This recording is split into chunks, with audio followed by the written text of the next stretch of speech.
Amigos míos, bienvenidos a bordo de este viaje de historias, que espero sea fascinante. Y hoy vamos a hablar sobre un tema que ya abordamos en un capítulo hace ya bastante tiempo, pero que por solicitud de algunos compañeros de viaje, lo retomo porque además me he encontrado algunos datos bien interesantes que yo creo que a ustedes los va a sorprender también. Vamos a hablar sobre cómo, de alguna manera, los antiguos conocían la electricidad y funcionaban con ella. Pero de esto vamos a hablar después de invitarlos para que compartan y comenten estos contenidos con sus amistades alrededor de una buena taza de café. Los invito a que se suscriban en mi canal de YouTube, que es Néstor Armando Alzate, y lógico, ese es mi canal oficial. Denle me gusta. Activen la campanita para recibir notificaciones. Pues bien, les decía que retomo este tema porque me he encontrado notas supremamente interesantes. Y es que hay muchísimos textos de historiadores ilustres que aluden a misterios para ellos en aquella época insolubles. Para nosotros forma parte de nuestra cotidianidad. De hecho, nada más hagan una composición del lugar. Imagínense ustedes hasta casi finales del siglo XIX.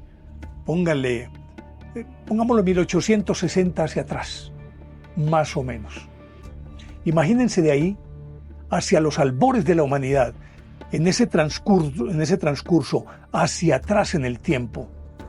¿Cómo podría ser la vida sin la electricidad? Yo me pongo a pensar cómo estos grandes escritores, como los grandes pintores, muchas veces pudieron pintar a la luz de cirios, de teas, de antorchas, de hachones, y que para poder pintar algo tenían que rodearse de 10, 12 cirios para tener una luminosidad relativamente buena para poder hacer cualquier obra. Hoy para nosotros es algo tan cotidiano que no nos cabe en la cabeza que alguna vez en la historia de la humanidad vivimos sin electricidad. ¿Cómo podría ser eso? Y mucho más entendiendo que la electricidad en su momento, digámoslo de esta manera, venció el miedo a la oscuridad. ¿No se han preguntado ustedes, por ejemplo, por qué, si antes se hablaba tanto de espantos, de fantasmas en los caminos y demás, por qué ahora no? Hay una anécdota muy interesante en la ciudad de Medellín, cerca de aquí donde yo vivo, que cuando se inauguró el 7 de julio de 1898, la primera lámpara eléctrica, que fueron unos arcos voltaicos en el Parque de Berrío, resulta que había alguien que decían era el bobo del pueblo, pero era brillante, era un tipo brillante, y le decían Marañas. Y apenas se encendieron esas luces, ante el estupor de todos los habitantes de la aldea que se congregaron para ver ese portento, que era un milagro, dijo, estaban en luna llena, entre otras cosas. Mirando a la luna le dijo, ahora sí te jodites, luna, alumbrar a los pueblos.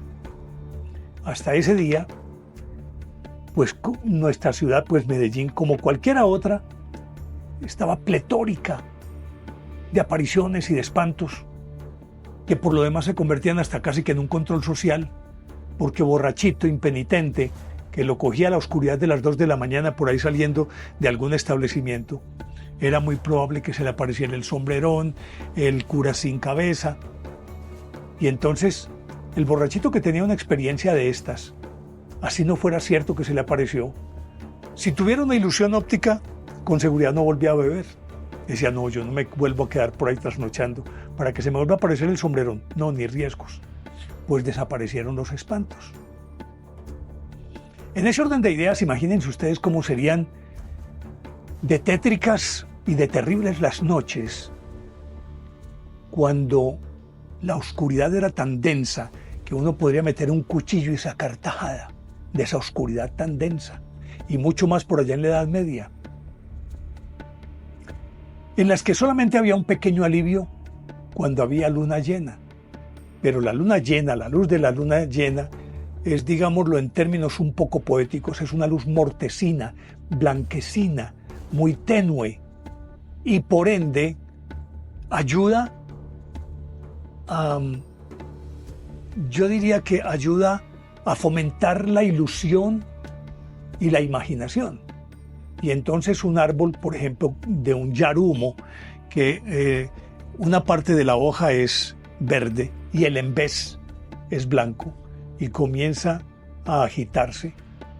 Lógico que estamos viendo a alguien que nos llama con la mano, o una hoja de una mata de plátano movida por el vaivén del viento, entonces puede perfectamente dar la sensación de que es alguien que se está desplazando, que está caminando. Imagínense ustedes en aquella época, que por razones obvias también proliferaron entonces todos los mitos en torno a los hombres lobo, Drácula, que de ninguna otra manera podrían haber tenido realmente permanencia en el tiempo si no hubiera sido merced a la oscuridad. Era apenas lógico. Y si retrocedemos más después o antes de la Edad Media y llegamos a la Edad Antigua, encontramos que cómo pudieron los egipcios y los constructores de estos grandes monumentos, de estas grandes edificaciones, cómo pudieron trabajar, y algunas veces afirman historiadores que trabajaban día y noche, ¿cómo podrían hacerlo en la oscuridad? Y entonces muchos asumen que necesariamente tuvo que haber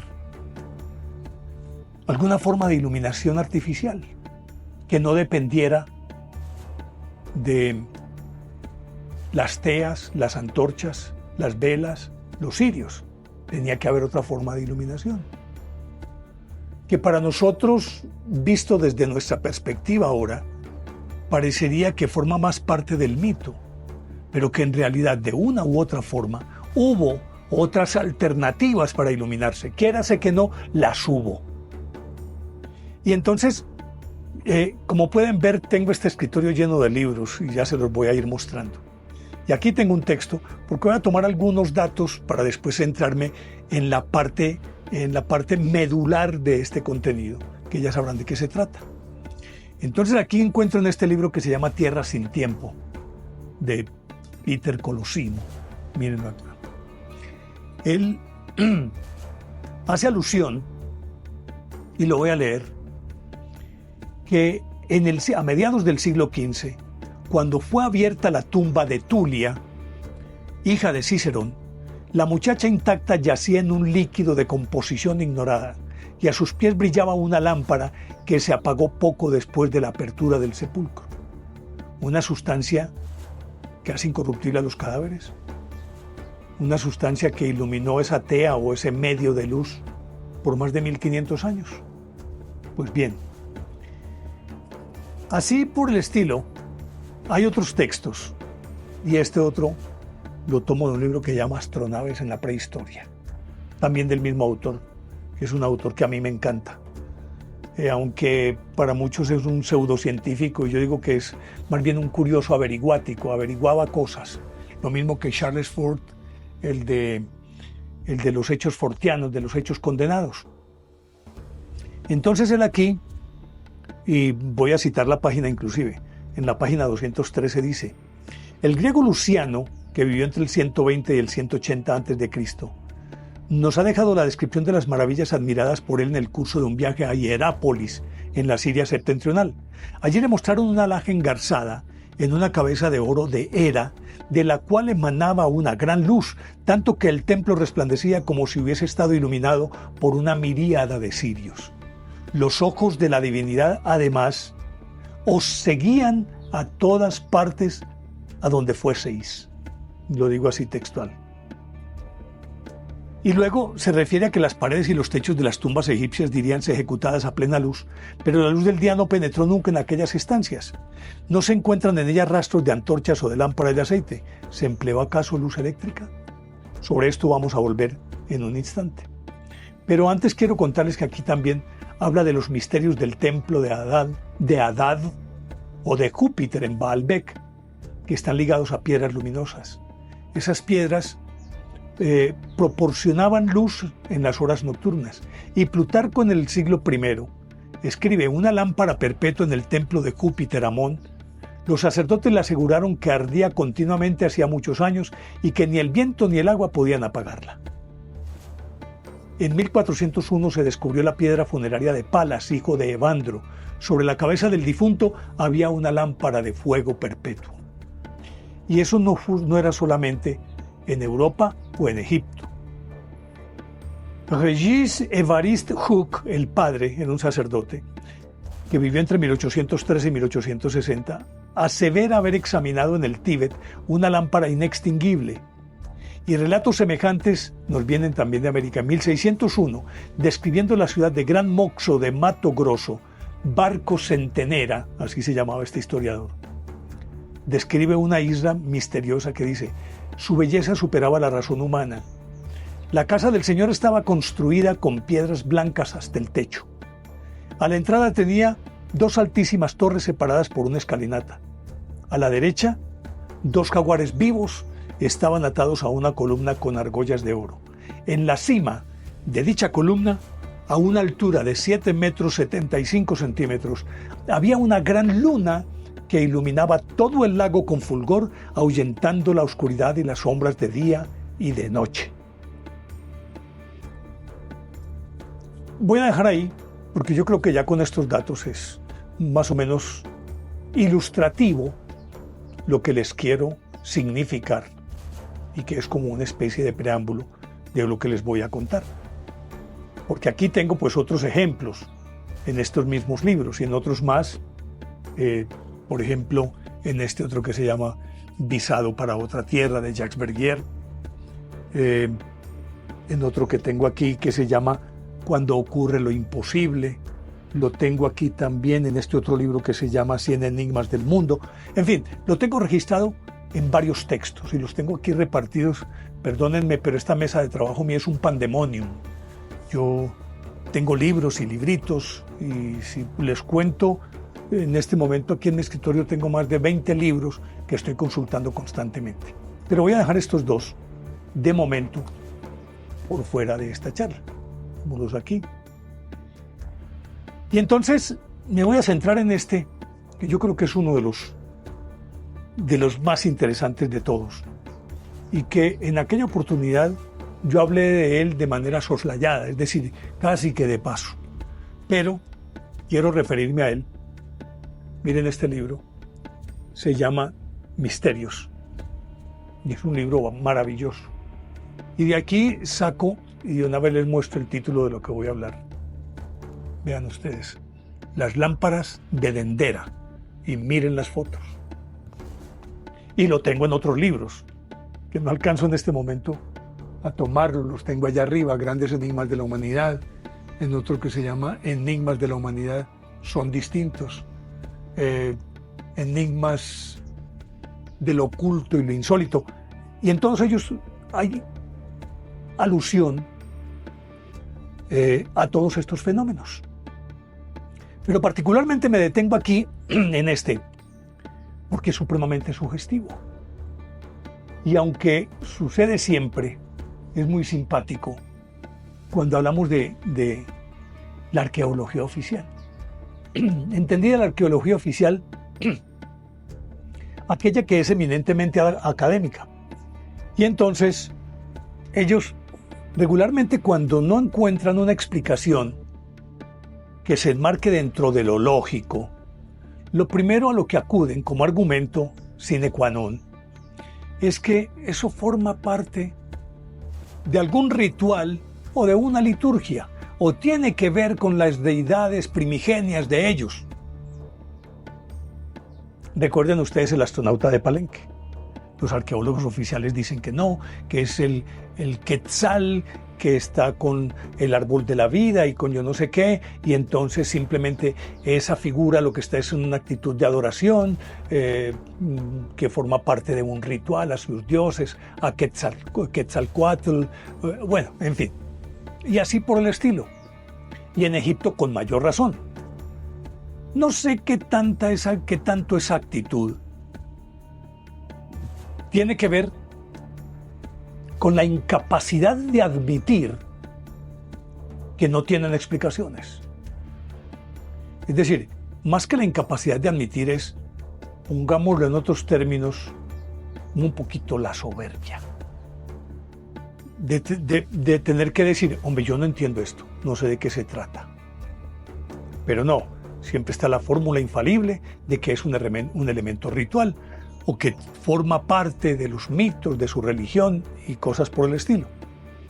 Pues este del que voy a hablar, de las lámparas de Dendera, no son la excepción a la regla.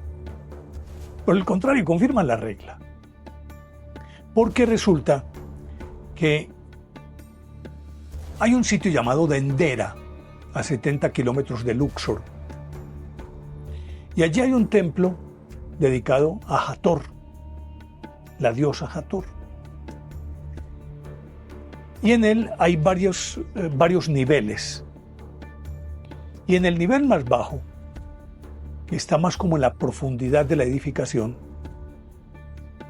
hay cualquier cantidad de pictogramas, es decir, escenas, digámoslo, labradas o esculpidas en la pared. Y tienen relieve, claro está. Eso les ha permitido conservarse en el tiempo.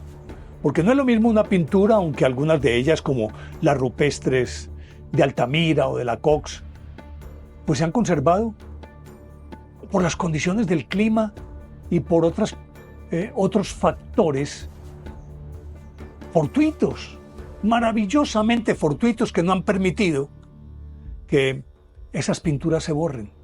Pero obviamente que ahora se ven desvaídas, porque son pinturas, en el caso de Altamira, que datan, de acuerdo con lo que dicen los especialistas, de más de 25.000 años. Y las de la Cox más o menos también. Y son esas una excepción a la regla. Pero también encaja perfectamente para lo que quiero ilustrar aquí. Y ya les voy a decir por qué. Pero cuando se trata de pictogramas que son esculpidos o labrados en relieve en una pared, tiene la gran ventaja de que pueden permanecer en el tiempo, a excepción de que alguien con un esmeril o con un instrumento cortante empiece a tratar de borrar la piedra, de la piedra esos relieves, o con un esmeril o con algo por el estilo. Pero mientras no se toquen, van a permanecer ahí por N milenios, porque resiste todo. Y de hecho, por eso los antiguos, regularmente cuando querían dejar un testimonio, que de hecho es lo que sucede en Tiahuanaco, en Karnak, en Stonehenge, en tantas partes, todos los testimonios que aquellos quisieron dejarnos, nos lo dejaron en piedra, porque la piedra resiste el tiempo. Y en este caso, en ese nivel inferior, resulta que hay unos pictogramas. Y a pesar de que hubo saqueadores que inclusive llegaron a sacar escenas de estas piedras, las desempotraron y se las llevaron. Por fortuna quedan todavía muchas más y son supremamente interesantes. Hay una, por ejemplo, y aquí la tengo, en la que aparece un helicóptero. Es un helicóptero, ni más ni menos. Y resulta que junto a él hay una especie como de tanque de guerra. El helicóptero de Abidos se llama. Pues intentaría mostrárselos, pero la foto que tengo aquí es muy pequeña, pero la pueden encontrar perfectamente. Y en Dendera se encontraron unos pictogramas que, como les decía, la arqueología oficial decía, no, está hablando, en ese caso, aquí lo anoté, Horsem-Tuai, que era el dios venerado en Dendera, Horsem-Tuai, y que aparecía como serpiente con cabeza de hombre, y también esa serpiente que emergía de una flor de loto. Eso es lo que dicen. Pero resulta que cuando miras las fotos que existen, las van a ver, resulta que lo que uno puede percibir para una persona de aquella época, o aún hasta el siglo XIX, como decía, tomando como punto de partida, no digamos 1860, pongámoslo desde 1850. Cualquiera que viviera de 1850 para atrás, ni siquiera eso, hasta en los albores del siglo XX, porque la electricidad llegó a muchas partes de manera tardía, en pleno siglo XX, y hay sitios todavía a los cuales no ha llegado la luz eléctrica. Por lo tanto, sus habitantes no tienen por qué imaginar una lámpara o una bombilla, porque no la conocen. Por lo tanto, para aquellos, antes de esto que les estaba diciendo, al mirar estas fotografías, necesariamente decían, sí, debe ser ese Horsem-Taui, el dios venerado en Dendera, debe serlo. ¿Por qué? Porque es un tubo alargado en el que evidentemente adentro hay como una especie de filamento que concluye en la parte superior como en una cabeza de serpiente. A ver, yo soy muy torpe para esto, ustedes sabrán perdonarme si no logro mi objetivo, pero la idea es que sí. Miren, por ejemplo, esta foto, aquí arriba. Mírenla ahí. Miren ese tubo. Mírenlo. Esos dos tubos. Se supone que estas son las lámparas de Dendera. Pues resulta que Auguste Mariette, un arqueólogo francés, de quien se dice fue el que fundó el Museo Egipcio en el Cairo, en 1857 realizó unas excavaciones en Luxor, llegó a este templo de Dendera, dentro del templo de Hathor, descendió y encontró allí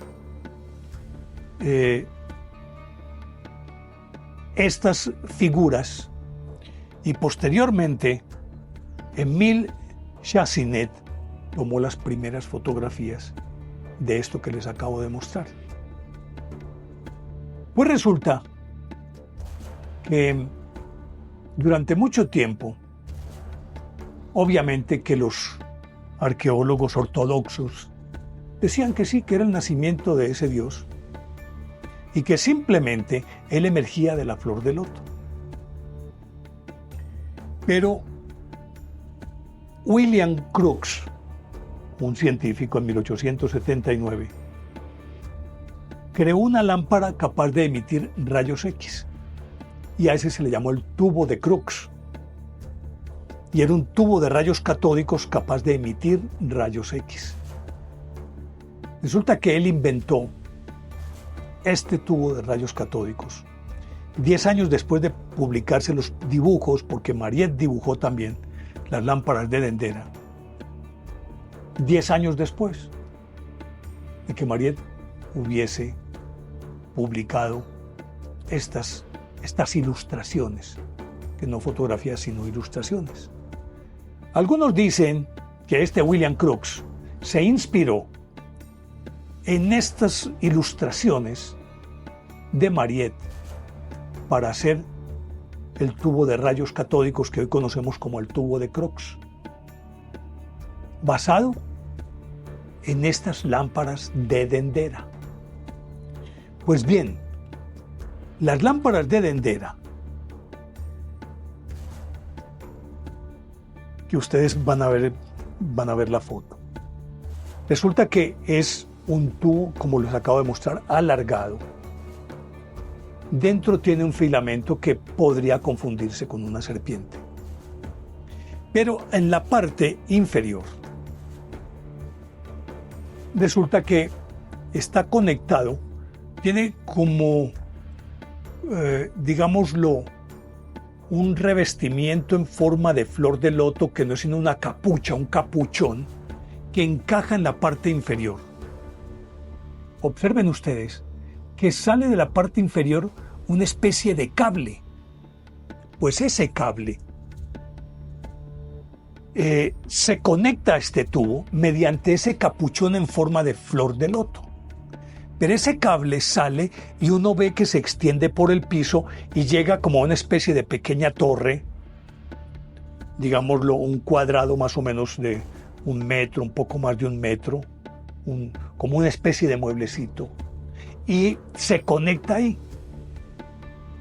A decir de aquellos revolucionarios que se apartan de la ortodoxia, entre ellos Erich von Däniken, que fue el primero, denostado, criticado, vituperado, descalificado, todo lo que se quiera. Y probablemente, yo lo admiro mucho y tengo muchas obras de él aquí, y probablemente peca de fantasioso. Hay muchas cosas que podrían ser producto de su imaginación, de su fantasía. Pero si hay una cosa con Erich von Däniken, que él por lo menos se salió de la fila y empezó a mirar las cosas con otros ojos, desde otras perspectivas. Y muchas de los planteamientos de él, si uno se remite a la lógica pura, tiene que aceptar sus teorías. Por ejemplo, el astronauta de Palenque. La forma como está acaballado en ese aparato que se asemeja a una moto, en la forma en que coge lo que podrían ser como unas especies de manillares como los de las motos, y uno los ve cómo los agarra, cómo está conectado como a una especie de tubo que podría darle oxígeno, y la forma como acomoda los pies, se entiende que está en una posición aerodinámica en una moto, en esta posición. Y aparte de eso, las tobilleras que tienen, más los puños y el cuello, da la impresión de que si no se ve en el cuerpo, sí uno inmediatamente puede colegir que pertenecen a un enterizo que llaman, o a un mono u overol que llamamos nosotros en Colombia, un vestido de astronauta. Mírelo por donde lo mire, puede que los ortodoxos hasta tengan la razón. ¿Quién dice que no? Pero también la puede tener el otro, pues que nos está demostrando con creces que esa posición y lo que está haciendo necesariamente hoy, lo digo hoy, con la mentalidad de hoy, con los adelantos tecnológicos que tenemos hoy, necesariamente uno tiene que concluir que es un tipo que va en un aparato, que por demás en la parte posterior tiene unos orificios que llaman toberas, a través de los cuales salen las llamaradas, como cuando uno ve elevarse un cohete enviado al espacio exterior, uno ve esas llamaradas que salen de esos orificios que se llaman toberas, que es la combustión. Y aquí se ve eso. Por lo tanto, le guste a uno o no le guste, sea criticado, vituperado, aceptado o no aceptado, Erich von Däniken es un visionario. Eso nadie lo puede discutir. Y ha demostrado tantas cosas que lo deja uno perplejo, y que puede uno interpretar en uno u otro sentido. Pero lo que él te muestra es tan claro que uno dice, es que por aquí, no puede ser de otra manera. Y él habla de esto y demuestra que simplemente ese capuchón, aquí está el tubo, y el tubo sale acá, y este capuchón, de aquí sale un cable. Este cable va conectado a una especie de torre que sería la fuente de alimentación de esas lámparas. Pero entonces muchos dirían, bueno, ¿y cómo sabemos que en efecto sí eran? El impacto visual nos lleva inmediatamente a relacionarlo con una bombilla alargada, una bombilla, el filamento adentro, conectado a un cable que va hacia una torre donde es la fuente de alimentación. Y aquí no hay más de otra. Tiene que serlo. No podría ser de otra manera. Pero, para reforzar esta teoría, y que yo creo que es la parte más interesante, es que resulta que todas las edificaciones, las grandes edificaciones de los egipcios, léanse pirámides, mastabas, aunque las mastabas no tenía tanto acceso al interior, pirámides escalonadas, templos. En todos ellos hay verdaderas obras de arte como estos pictogramas y pinturas además. Tumbas de faraones, digámoslo, no tan relevantes como los más famosos de todos, pues que son Seti, Ramsés II, Tutankamón, Tutmosis, Kefren y Miserino, que son más conocidos simplemente porque su nombre se lo prestan a dos pirámides que acompañan a la mayor, que es la de Keops. Resulta que adentro hay obras de arte. Pero resulta que estas obras de arte, llámense pinturas, jeroglíficos, pictogramas, lo que ustedes quieran, no pudieron haber sido realizadas esas obras durante el proceso de construcción. Es imposible que mientras unos canteros o maestros de obra o extraterrestres, que es hacia donde uno apunta siempre que habla de la pirámide de Keops, y si no extraterrestres, sí por lo menos una tecnología tan avanzada que podría llevarlo a uno a pensar que tuvo que haber sido de gente proveniente del espacio exterior con la suficiente tecnología quienes pudieran haber realizado esos portentos de edificaciones. Y llámese que pudieron haber llevado las piedras simplemente con vibraciones, con sonido, o que lograron vencer la fuerza de gravedad y simplemente las transportaban, o digámoslo, aceptémoslo, que habrían sido con la mano de obra que tenían en ese momento, la tecnología que tenían en ese momento, y digamos que eran portentosos y que eran impresionantes a pesar de las carencias que tenían tecnológicamente para hacerlo, y lo hicieron, vamos a suponer que sí. Acarrear una piedra de 2,5 toneladas, una de 60 toneladas, rodándola sobre troncos, no. Grúas, vaya pues una grúa en este momento levante una pluma, un peso de 60 toneladas. Las hay, claro que sí.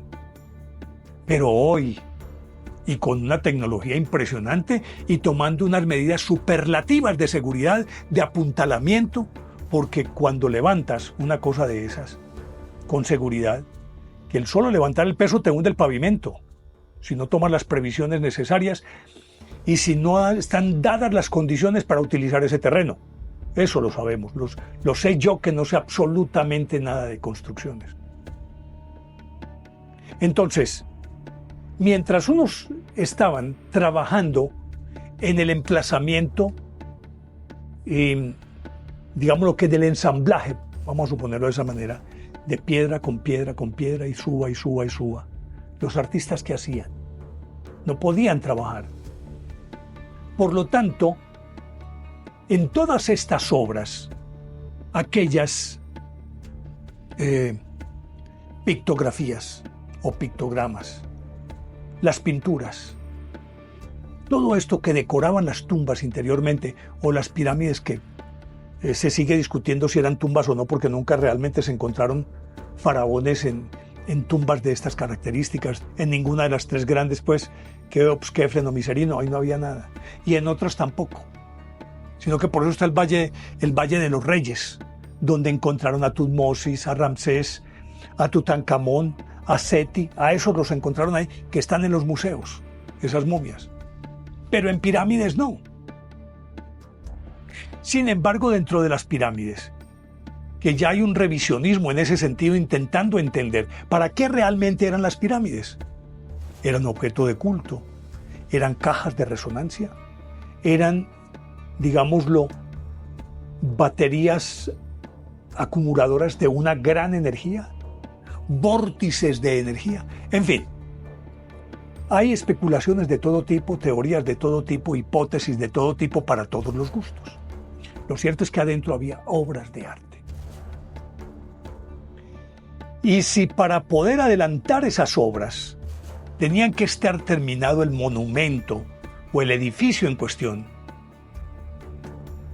¿cómo los artistas iban a trabajar adentro, a donde no ingresaba la luz del sol, donde imperaba una oscuridad eterna? ¿Cómo podrían hacer esas obras?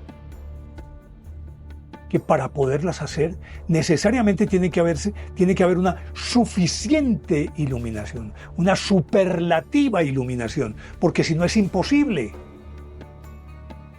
Lo que decía ahorita al principio, imagínense ustedes, un Miguel Ángel que muchas veces se quedaba pintando el techo de la Capilla Sixtina de noche. ¿Cómo podía haberlo hecho en aquella época, hace más de 500 años? O cualquier artista, ¿cómo podía trabajar? O un escritor, ¿cómo podía escribir si no era rodeado de cirios y de hachones que le dieran la suficiente iluminación, que nunca iba a ser realmente la que necesitaba, sino que siempre sería menor la iluminación? Entonces, ¿cómo hacían estos adentro? Hachones, teas, antorchas. No sé si para aquella época, no creo. Pudo haber dispositivos hechos de grasa que podrían cumplir el rol de velas o de cirios, pero realmente trabajaban eran con antorchas, teas, hachones, porque no había más. Y esto obviamente que una antorcha o una tea, para poder producir luz, tiene que estar impregnada de pez o de otras sustancias grasas que sirvan de combustible. Y entonces, al encenderlas, lo lógico y lo obvio es que produzcan tal cantidad de humo que si estás en un recinto cerrado, a lo mejor no eres capaz de aguantar, porque te asfixia. Imagínense ustedes en una estancia, pongámosle grande, una estancia grande de 20 por 20, que puede ser perfectamente un salón de uno de estos templos, pero que en esos 20 por 20 estén distribuidos 10, 15 antorchas. Ustedes se imaginan el humo y la asfixia que pueden causar ese humo entre las personas que están adentro. Máxime que quienes están adentro, supongo yo que el artista necesita asistentes, que le vaya pasando cosas con las cuales continuar su trabajo.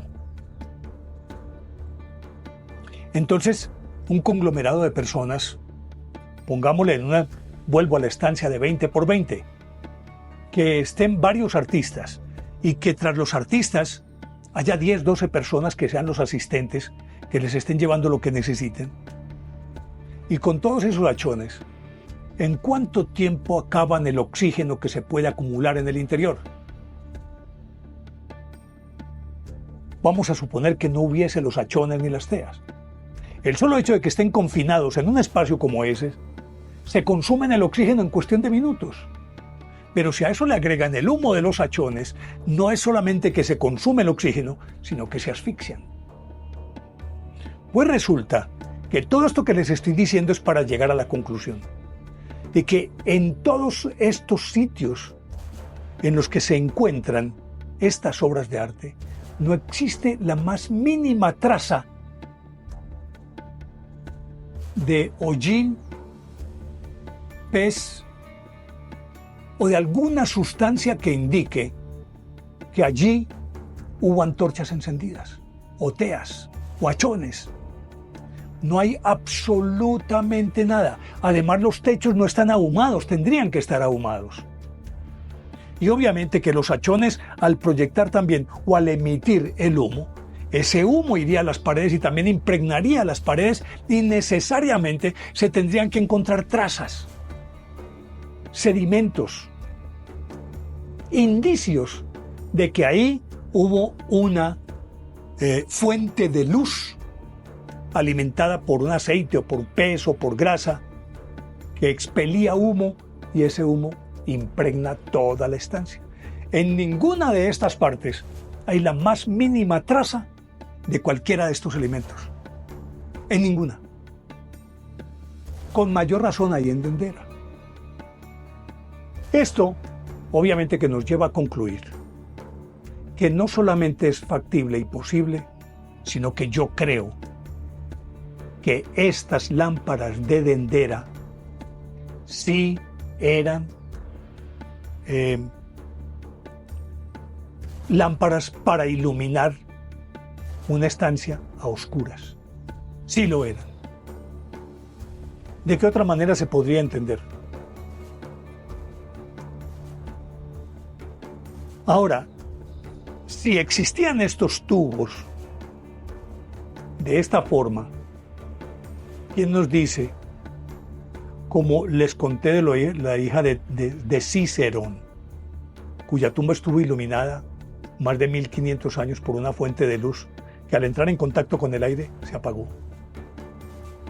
Pudieron ser de otro origen. ¿Por qué no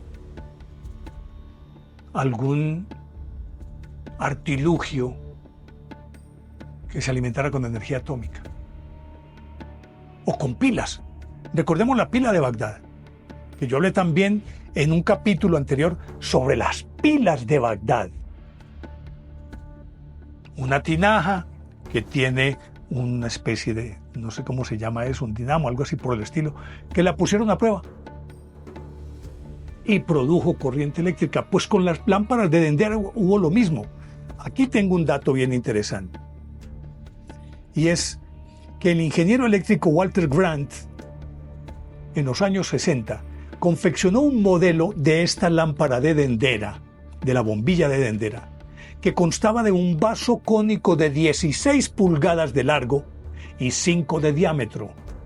En cada extremo se había depositado resina con un electrodo también en cada extremo. Y funcionó. Iluminó la estancia en la que hicieron el experimento con esto. Y ojo, está hablando de resina en cada extremo y un electrodo. O sea que no la conectó inclusive a ese capuchón parecido a una flor de loto, a una fuente de alimentación externa. No la conectó, y sin embargo así le funcionó. Entonces, pues lo que nos queda aquí es que debemos llegar a la conclusión de que no solamente hubo fuentes de electricidad o fuentes de iluminación que no dependían de combustión, de un aceite, un combustible, y que produjeran llama. No. Otro tipo de fuentes de iluminación. Y cuando uno dice esto, necesariamente lo primero que se le tiene que ocurrir es electricidad. No puede pensar en otra cosa diferente, en principio. Entonces, aun cuando se sigue la discusión y la ortodoxia sigue manteniendo que este simplemente es el momento del nacimiento de este dios, el dios de Dendera, Horsemtawi, no me puedo aprender bien ese nombre, Horsemtawi. Otros dicen de otros dioses, se habla inclusive hasta de Horus, que simplemente estarían ahí de acuerdo con esto, en una especie de recipiente, algo así como, a ver, hombre, como si estuviera en una matriz, ¿cómo es que se llama eso? Bueno, como una gestación normal, estuviera en un espacio, pero ¿por qué se me va la palabra? No la encuentro en este momento, ustedes me ayudarán. En todo caso, sería casi como una gestación en la que se desarrollaría esa serpiente que luego nacería. O algo así, pongámoslo en términos de parecería un huevo alargado, según eso. Pero no, después de ver uno y aplicarle la lógica a la luz de hoy, claro, de hoy, la interpretación que nosotros tenemos y a la conclusión a la que tenemos que llegar es que en efecto estas eran lámparas eléctricas. No hay otra forma de entenderlo. Quería contarles esta historia porque es una historia que me parece fascinante y que sigue teniendo mucho más de largo, de ancho y de profundo de lo que uno se imagina. Y que nos lleva a la conclusión definitivamente de que este mundo o esta sociedad ha sido reinventada tantas veces y que aunque siempre nos queda espacio para el asombro, deberíamos empezar a familiarizarnos entendiendo de que no somos los primeros ni los únicos, sino que somos una X generación, mucho más allá de todas las que nos precedieron. Si quieren incluirle orígenes extraterrestres, pónganselo. Si no, simplemente sociedades demasiado avanzadas que por X o Y circunstancia desaparecieron, dejaron vestigios. Los que llegaron sin entender cómo funcionaba eso, simplemente lo aplicaron. Que es lo que dicen algunos, que simplemente todo lo que hubo, que aparentemente hicieron pueblos primitivos, no les pertenecía, sino que formaba parte de un bagaje, de una memoria que ya traían y sabían que funcionaba, lo ponían a funcionar, pero no sabían cómo funcionaba ni por qué funcionaba. Ahí les dejo esta historia. Espero que les haya gustado. Y, como siempre, la inquietud. ¿Les parece lógica o ilógica esta historia? Ustedes deciden. Y los espero en el próximo viaje de historias que con seguridad va a ser fascinante. Chao, gracias.